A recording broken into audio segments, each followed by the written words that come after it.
funny. I own this Undercover hotel. black Get out of here right CEO now. rejected Sir, at please his calm own down. hotel Ma'am, minutes. we need to handle this professionally. Later, he How dare you replaced come the in here? entire I want him staff. removed immediately. Hello, everyone. Before we begin today's video, This is I an need your absolute help. outrage. I We've demand noticed you that the stop this channel is nonsense losing immediately. traction, You have no and right subscribing here. is one He of the stole best it. ways It's you right can there in his help bag. I us. saw him. It's I assure quick, you, I did not take free, anything. and This is allows mine. us to continue bringing You you think that great little card means content. something? Your Get out of my support way means before I have you everything. removed. Let's keep this channel growing Mr. collectively. Williams, who are you wearing Where are tonight? you watching from? Keep moving, Drop gentlemen. your Clear the city aisle. or country in the Look over here, comments sir. below. Thank you very much. Now, let's get back to the story. Leave now before I call the cops. Her voice ripped across the marble lobby with enough force to make half the guests turn. The echo bounced off the gold-trimmed pillars, sharp and humiliating, landing squarely on the man she was pointing at, a black man in a plain gray t-shirt, dark jeans, a cap pulled low, and a backpack slung over one shoulder.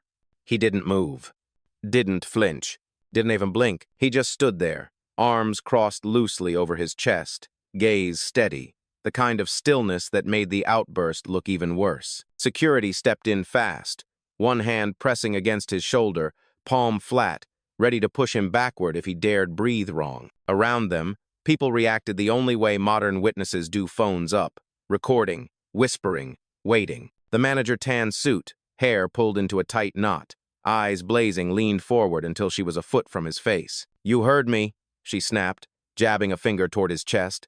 "You're not allowed to wander in here. This hotel has standards, and you are not meeting them." He looked at her finger first, then at her face, slow, controlled, unmoved.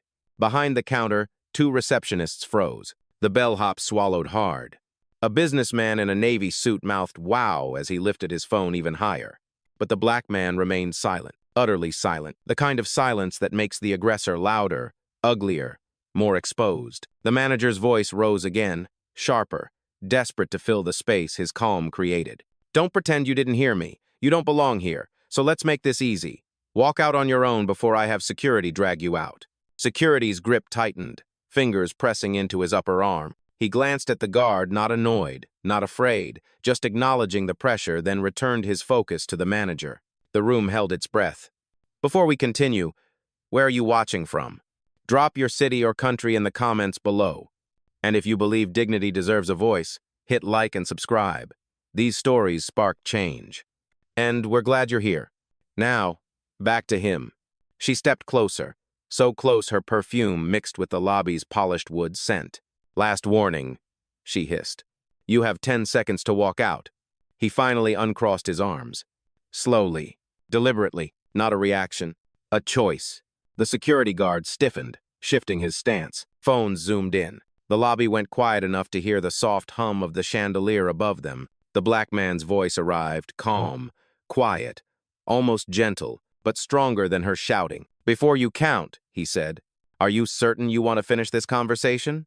The manager blinked. Confusion slipped through her anger. "Excuse me?" He tilted his head just slightly. Emotion so subtle yet so confident that the entire crowd felt the shift. "I'm asking," he repeated, "are you absolutely certain?" A murmur rippled behind them. Someone whispered, "He's too calm. This is about to flip." But she didn't hear the warning. Or didn't care. She stepped even closer, finger trembling with fury. "Yes, I'm certain." And that was the moment. She lost the story. For a second, the entire lobby held still, like someone had pressed pause. Right after she declared she was certain. The marble floor reflected the tension, the chandelier lights flickering in the shine as if reacting to the shift. The black man stood centered in it all, hands relaxed now at his sides, shoulders steady, posture perfectly still. Security didn't like that stillness. He adjusted his stance, tightening his grip again on the man's arm as if calm was somehow more threatening than chaos. The manager didn't notice. Or maybe she couldn't. She was fueled by something stronger than reason. Assumption. "I told you to leave," she barked, voice echoing again. "This hotel is private property. We reserve the right to refuse service, especially to people who—" She cut herself off, but the pause was louder than any insult. Across the lobby, someone whispered, she was about to say something racist. Another, "She hasn't even asked his name." Still, the man said nothing. He just watched her. Not with anger, not with fear, but with a quiet kind of endurance born from too many moments like this. The manager mistook his silence for weakness. "Security!" she snapped. Escort him out. Now. Aye. The guard nodded and put both hands on the man's shoulders, pushing with more force than before. Not enough to cause a scene, but enough to show dominance. Cameras zoomed in. A businessman smirked. A young couple backed away as if the man being pushed was dangerous just by existing. He didn't resist. His feet slid half an inch across the polished floor, but he stayed rooted, absorbing the pressure without shifting his stance. Ma'am, a voice said suddenly. It came from behind the manager, a young employee in a navy vest, holding a tablet, eyes anxious. Maybe we should check his... No. The manager shot back before he could finish. No check? No conversation? He isn't a guest. The employee flinched as if slapped. The man in gray finally tilted his head, just enough to acknowledge the young staff member's courage. It wasn't gratitude. It was recognition. Security pushed again. This time, the man raised a single hand, not to fight, not to block, but to request space. A simple gesture, but it carried weight. Don't touch him, someone from the crowd muttered. Another, this is going too far. Still, the manager marched closer, stopping only inches from his face. You had your chance, she hissed. Now you're trespassing, and you're about to be removed. He breathed in slowly, a calm inhale that steadied the whole room. Only then did he speak, voice low even, and sharper than her shouting. You're making decisions without information. She scoffed. I don't need information. Silence. Deadly, revealing silence. Around them, people exchanged looks. A woman murmured, that line right there, that's gonna haunt her. Security straightened his radio as if waiting for her command.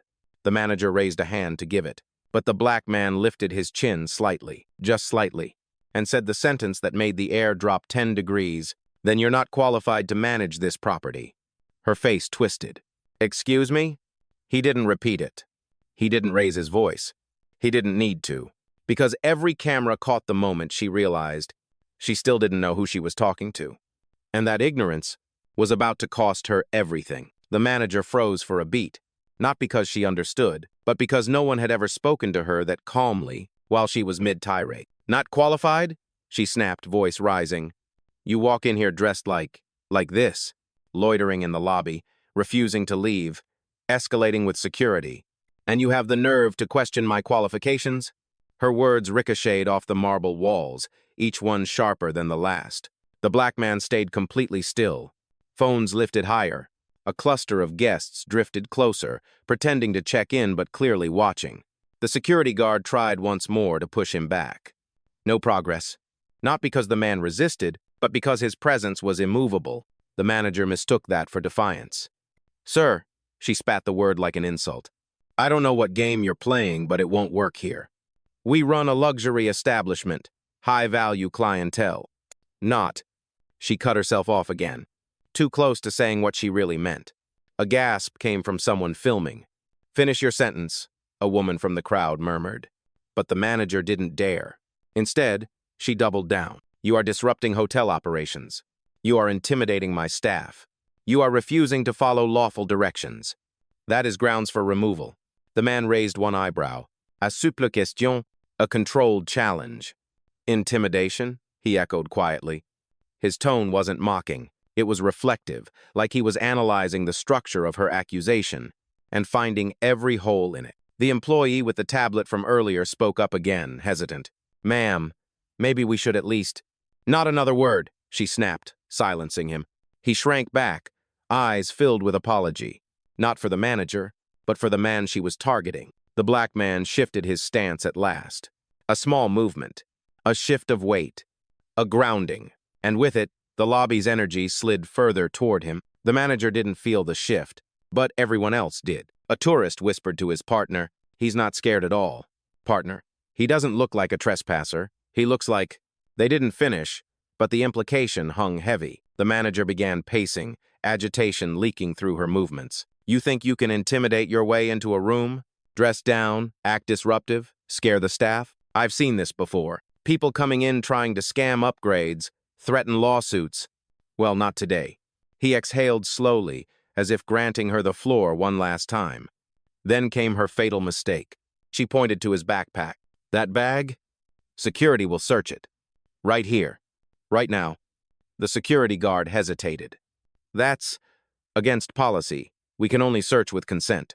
Do it, she ordered. Phones jerked upward. Guests gasped. Hotel staff exchanged horrified looks. She had crossed a line. The black man finally looked down at his backpack, not with fear, but with the quiet disappointment of someone watching mediocrity unfold. He lifted his eyes back to hers. You are making assumptions, he said softly, and violating policy based on those assumptions. She scoffed. You don't get to lecture me on policy. A small smile touched the corner of his mouth. Not amusement, but inevitability. That, he said, is exactly the problem. The lobby fell silent again. Somewhere in that silence, someone whispered, he knows the policy better than she does. And in her refusal to see it, she proved him right. The lobby felt charged now, like every chandelier bulb was holding its breath, waiting for the moment something snapped. The manager was pacing in tight circles, fury spiraling with each step. The security guard hovered beside the black man, unsure whether to obey her or obey protocol, torn between orders and common sense. But the manager didn't give him time to think. He refuses to cooperate, she yelled toward the front desk. He's escalating. I need him removed now. The receptionist flinched. Everyone could hear the desperation in her voice. Not strength, not authority, but the panic of someone losing control in front of an audience. A few guests murmured. That's not escalation. He hasn't said more than 2 sentences. She's spiraling. This is going to look really bad on camera. Still, the black man stood in the exact same spot. Hands loose, posture steady, eyes clear. His calm made her looter. This is trespassing, she declared. You are a threat to my staff. That was when her hand darted out. She grabbed his backpack strap. Tight, aggressive, jerking it upward as if to rip it off him. Gasps erupted across the lobby. Whoa! She can't touch him. What is she doing? The security guard stepped forward instinctively, not sure whether to restrain her or him. His hand landed on the black man's forearm, gripping harder than before, as if the backpack tug had signaled danger. Phone zoomed in. A tourist whispered, "This just crossed into lawsuit territory." Another said, "He still hasn't touched anyone. This is all her." The black man didn't move, didn't yank back, didn't defend himself. He simply spoke, calm as a measured heartbeat. "Take your hand off my property." The manager froze, grip still tight around the strap. Her breath hitched, a flash of uncertainty breaking through the mask of authority she'd been wearing. But pride pushed her further. "No," she snapped. "You don't dictate anything here. This bag will be inspected, and you will leave." The security guard swallowed. "Ma'am, we can't force I said do it." Her voice cracked through the lobby like a whip, echoing off marble and glass. A child near the elevators jumped. A couple backed away. Even the security guard flinched, but the black man remained still. So still it made the entire confrontation look unbalanced, as if she were shouting into a void that refused to echo back. Slowly, deliberately, he lifted his eyes to hers. "I'm giving you one chance," he said quietly. "Remove your hand." It wasn't a threat. It was a boundary. A final one. The manager laughed. A brittle, nervous sound. "You don't get to give me chances, you're—" But before she finished, one of the guests, an older woman with silver hair, stepped forward and said loudly enough for every phone to catch it. "He's been calmer than all of you. He's the only professional one here." The lobby shifted. A weight moved. Perspective flipped. The manager's hand trembled on the strap. Security loosened his grip. Someone whispered, "It's turning. This is where things change." And the man simply waited. His silence louder than her shouting, his presence heavier than her authority, because everyone could feel it now. She wasn't in control anymore. Not of the lobby, not of the narrative, not even of herself. And the moment she let go, or refused to, would decide everything that came next. The manager's fingers were still locked around the strap of his backpack, knuckles white, breath uneven, and every phone in the lobby was capturing her grip like it was evidence sealed in glass. The black man didn't break eye contact with her. He didn't look down. He didn't watch her hand tremble. He simply waited. And that waiting made everyone else start moving. A young woman near the velvet lounge seat stepped forward first. Black, mid-20 seconds. Confidence quiet but unmistakable. Phone raised. Voice steady. "Ma'am," she said, "you're grabbing a guest." The manager whipped her head around. "A guest? He's not a guest. Look at him." He wandered in off the street. The woman's eyebrows lifted sharply. And you know that because? The manager blinked, mouth opening but no answer forming fast enough. A second witness joined, a man in a business blazer, badge clipped to his bag, clearly a frequent traveler. She didn't check his ID, he said to the crowd, loud enough for the mics on everyone's phones. She didn't ask for a reservation name. She didn't check the system. She just assumed. The word, assumed, hung in the air like a verdict. Someone in the back muttered, "Yeah, she didn't even look at the computer." Another whispered, "This is profiling straight up." The manager's face flushed red, then pale, then red again. She tightened her grip on the backpack like it was the last thread of authority she had left. "Everyone needs to back up," she ordered. "This is a security matter. The hotel is liable if—" "No," the young woman cut in. "You're liable if you keep grabbing him." Camera zoomed closer. Crowd edges swelled as more guests stepped in, not aggressively but purposefully. A tightening circle of witnesses replacing her narrative with a new one. The security guard swallowed hard. His eyes darted from the manager to the witnesses, to the hand gripping the strap. Then he did something small, but irreversible. He released his hold on the black man's arm, not dramatically, just opened his fingers and stepped back half a pace. And that half step said everything. The manager noticed. "Why did you move? I told you to restrain him." The guard shook his head slowly. "Ma'am, he hasn't resisted once, and we can't search his bag without consent." The young woman added. "He shouldn't even be touched." "Exactly," the man in the blazer said. "He's the calm one. We are the witnesses. You are the problem." The lobby reaction hit like a wave. Faces shifting, phones angling, quiet gasps, murmurs of agreement. The manager's breathing quickened. "Stop filming. This is a private establishment." A guest called back. "It was private until you started yelling in front of 50 people. "Oh," someone else chimed in. "And grabbing him? That made it public." The manager's eyes darted wildly, realizing the story had slipped from her grasp and fallen squarely into theirs. And still, the black man hadn't moved. Not an inch. Not a twitch. His voice, when it came, was soft enough to make everyone lean in. "This isn't a misunderstanding," he said. "This is a pattern." The manager turned slowly toward him. "What pattern?" He didn't answer. Not yet, because the crowd had answered for him. The crowd's voices settled into a low, electric hum. Not chaos, not panics, but a collective awareness that the moment had changed direction. The manager finally released the strap of his backpack, fingers uncurling slowly, as if she realized only now what she had been gripping. Her hand hung midair for a beat before she snatched it back, hiding it behind her clipboard like a child caught breaking something fragile. The black man adjusted his backpack not defensively, not nervously, but with a smooth, deliberate motion that told everyone he was reclaiming his space. The shift was subtle, yet it felt like the lobby's center of gravity had moved. The manager tried to recover her footing. I'm doing my job," she stammered, smoothing her suit jacket. "This hotel is responsible for safety." He refused to comply with standard procedure. "What procedure?" the young woman cut in sharply. "The one where you judge guests by clothes?" Murr. The lobby rippled with agreement. The manager's lips tightened, but before she could fire back, the black man finally took one step forward. Just one. But that step landed like a gavel. Security straightened. Guests instinctively parted, forming a natural aisle. Phones steadied, sensing the moment that would define the video. He didn't raise his voice. He didn't puff his chest. He didn't switch into arrogance. He simply spoke like someone used to being listened to. "You've accused me," he began, "of trespassing, of disrupting your staff, of threatening the safety of your hotel." The manager folded her arms, trying to regain authority. "And you have." He held her gaze, not confrontational, not angry. Just solid. "What part of my behavior suggests that?" She opened her mouth. Nothing came out. The room waited. He continued. "I walked in calmly. I stood in line. I waited to be acknowledged. You never asked my name. You never checked the system. Instead, you escalated with assumptions." "A murmur, a camera zoom," someone whispered. "He's building a case." The manager's throat bobbed. "Well, we have policies." "Then follow them."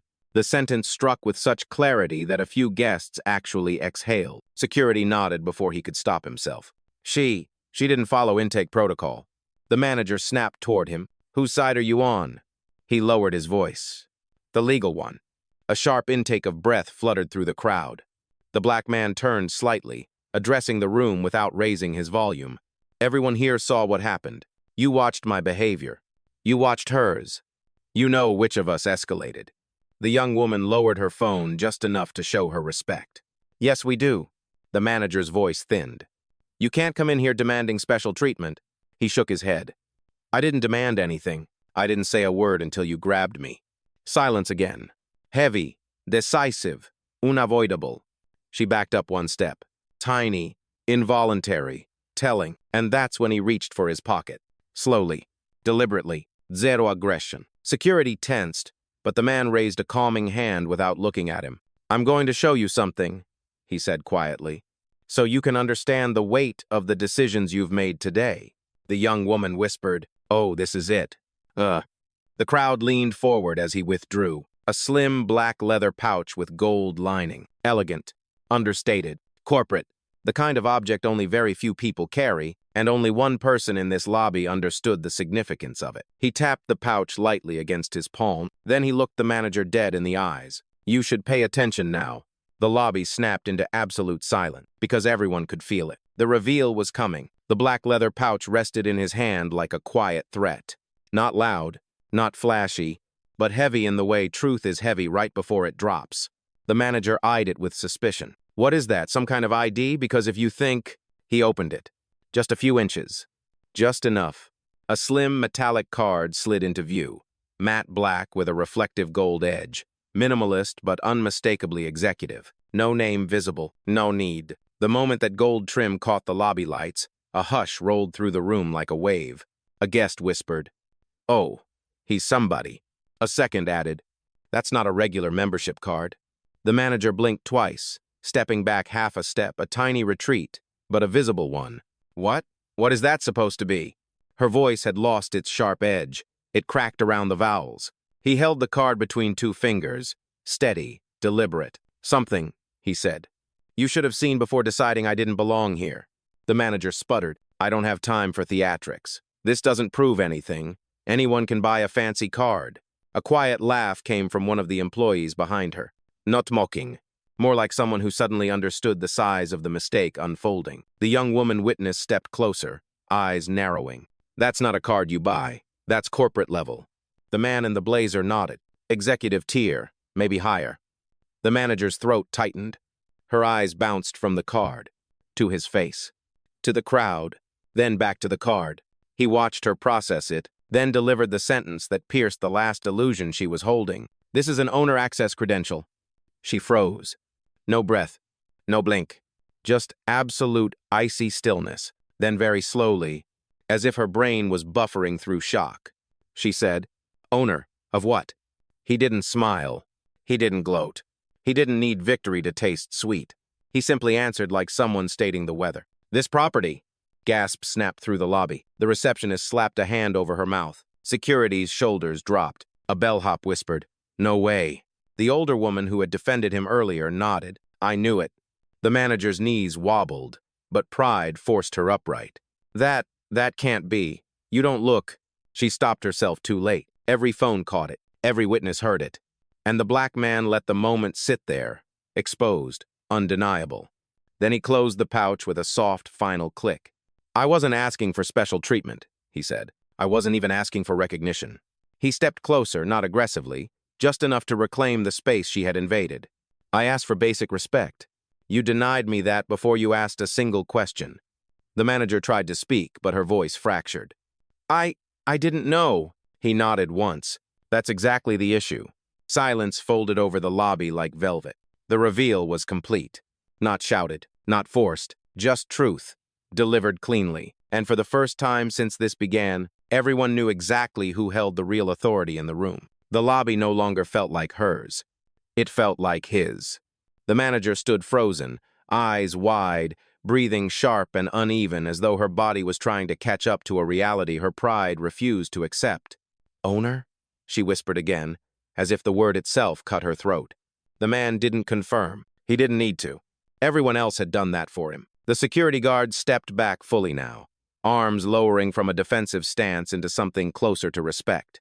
His voice was careful, level. "Sir, I apologize. I didn't know." The black man nodded once. A silent acknowledgement, not forgiveness, not condemnation, just clarity. The manager stumbled for an explanation. I was following procedure. You were standing in the lobby without checking in. You were dressed, casually, and you— "Stop," the young woman witness said sharply, lowering her phone. "You're digging a deeper hole." Another guest added, "He wasn't disruptive. You were." The manager spun toward them. "You don't understand. We get trespassers, people trying to sneak into the lounge, people pretending to be guests." "And how many of those people," the older woman asked, "looked like him?" The question landed like a slap. The manager's mouth opened and closed, no sound, no defense, just panic. Meanwhile, employees behind the counter straightened themselves like soldiers suddenly realigning under their true commander. One of them, a young man with sleeves rolled neatly to his elbows, spoke up with visible guilt. "Sir, we should have asked your name. We should have checked the system. That's on us." The black man turned his head slightly, meeting the employee's eyes. "Accountability matters," he said calmly. "And you're taking it." The employee exhaled, relief washing over him. The manager wasn't granted the same mercy. She stepped forward again, clinging to the only thing she had left, a shaking attempt at authority. "Sir, I need to clarify. I have run this lobby efficiently for years. I uphold standards, and this situation is a misunderstanding." "No," the young witness replied. "It's a pattern." The crowd murmured again. Security looked at the manager, finally seeing what the guests had seen all along. And then, the soft sound that sealed her downfall. A chime. An elevator. Two senior staff members stepping out, one in a navy blazer with a gold nameplate, the other holding a tablet with corporate access credentials. The assistant manager and the regional operations supervisor. They both froze when they saw him, then straightened instantly. "Sir," the supervisor said, voice respectful. "We came as soon as we were alerted." The manager's eyes darted between them. You know him?" The supervisor didn't look at her. He kept his gaze on the black man. "Yes," he said. "We report to him." The lobby erupted. Gasps, whispers, a few muffled curses of realization. The manager's face drained of color. She stepped back. Then again. Her collapse was silent, complete, and witnessed by every phone in the room. And the man, the one she tried to push out of his own hotel, simply stood there, calm as ever, letting the truth do what his voice never needed to. For a long moment, the lobby simply existed in silence. A vast, echoing quiet that made even the chandeliers seem to pulse slower. The manager stood pale and trembling, pressed against the edge of the counter as if the marble itself offered protection. The security guard lowered his eyes. Employees straightened their uniforms. Guests held their phones, but no one moved. Because now, the room waited for him. The black man let the stillness settle before he stepped forward, not aggressively, not triumphantly, but with a calm that felt like gravity finding its rightful place. He faced the manager first. "You made assumptions," he said quietly, "about my presence, about my intent, about my worth." She swallowed hard, looking anywhere but at him. "You never asked my name. You never checked your system. You decided who I was based on appearance."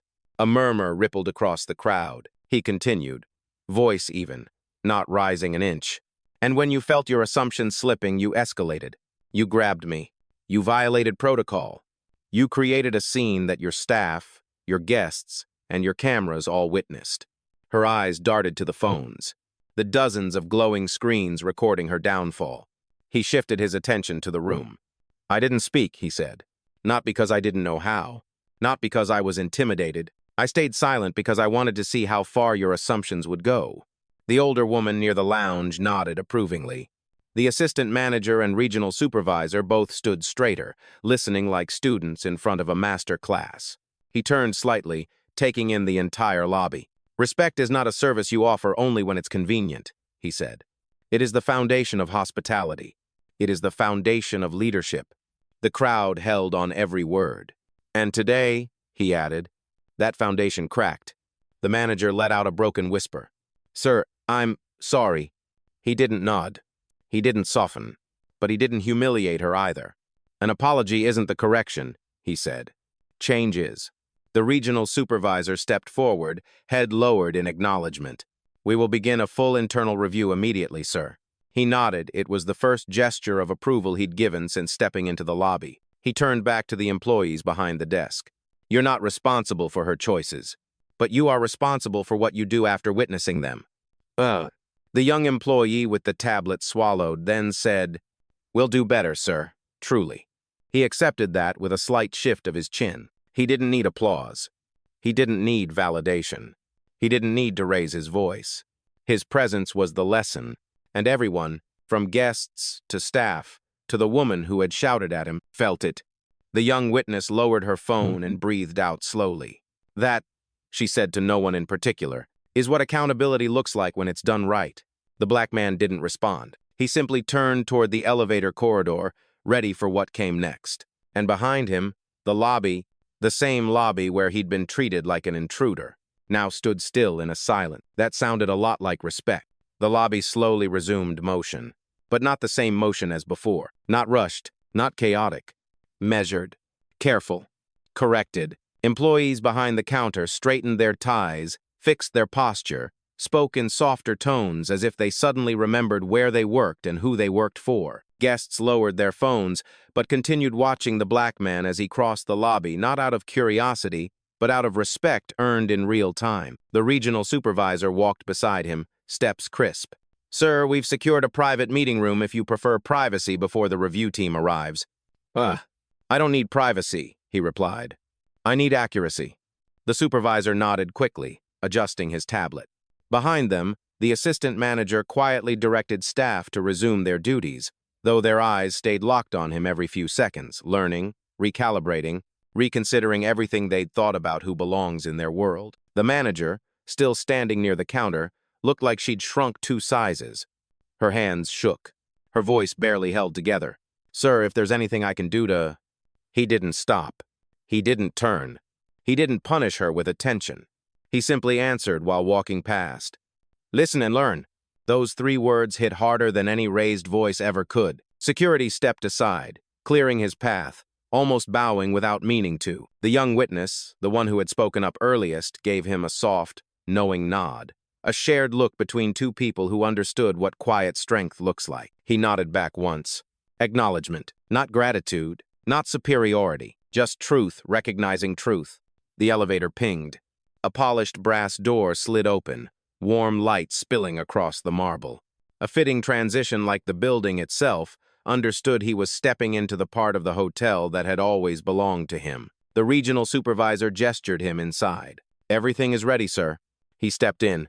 The doors began to close.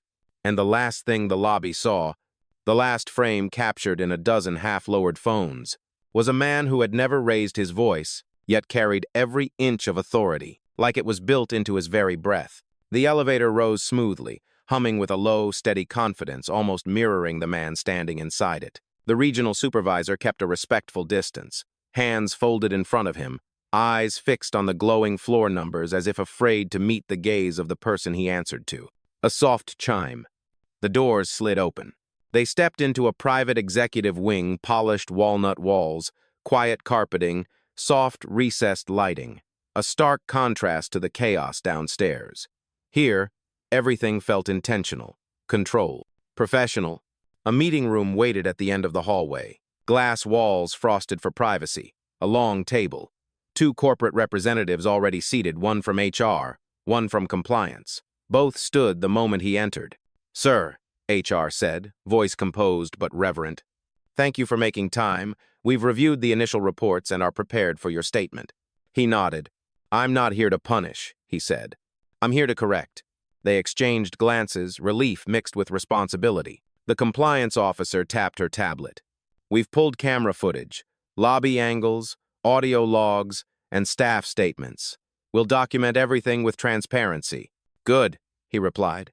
"Make sure the staff learns from this. All of them, not just the one who yelled." The HR rep swallowed. "Yes, sir. We understand." He placed the black leather pouch on the table not to flaunt power, but to mark the conversation's weight. The room seemed to adjust around it. Downstairs, the lobby still buzzed with whispers. Upstairs, everything stilled. "What do you want done?" the supervisor finally asked.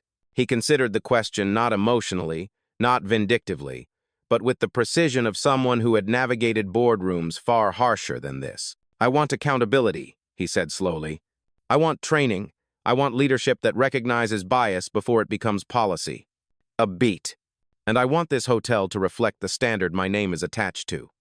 Edru, the compliance officer, inhaled, absorbing every word like a directive. It will, she said. He nodded once, calm, final.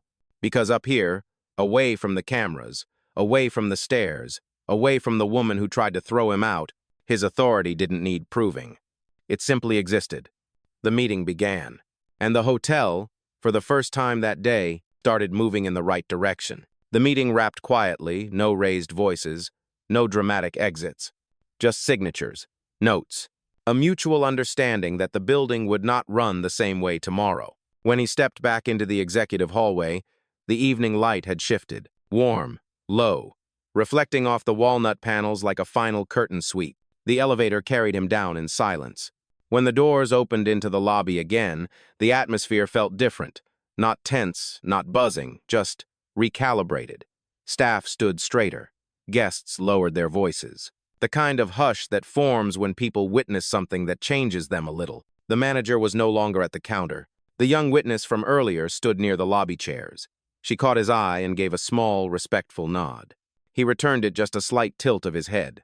Security stepped aside as he passed, hands clasped behind his back, posture corrected. Near the revolving doors, the city lights waited soft, golden, steady. He paused a moment, letting the breeze slip in from outside. Respect shouldn't depend on knowing someone's title. But today, he had reminded an entire building of what it looks like. As he stepped out onto the sidewalk, his voice was soft, meant only for himself, but felt by the world around him. Dignity, he murmured, is not optional. The door spun shut behind him. Fade to black.